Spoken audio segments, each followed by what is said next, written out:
કે નવરાત્રીની અંદર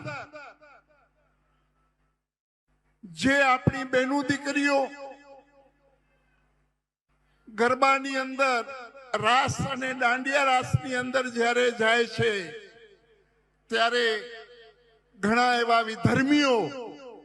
જે ચાંદલા કરે, ટેટુ કરે,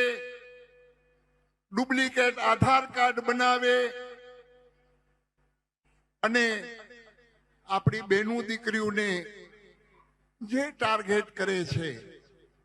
તો આજે યુવાધન પાસે એક સાધુ તરીકે હું પ્રાર્થના કરું,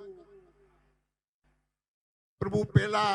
બહેનો દીકરીઓ માટે માથા દઈ દેતા, હવે ખાલી ધ્યાન તો રાખજો, તમે ખાલી માથા દેવાની જરૂર નથી, દઈ પણ દેવાય તોય વાંધો નહીં. દીકરીની રક્ષા માટે માથું પણ દઈ દેવાય તોય વાંધો નહીં.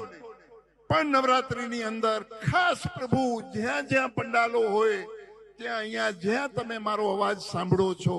તો એક સાધુ તરીકે, ભગવા ભેખ તરીકે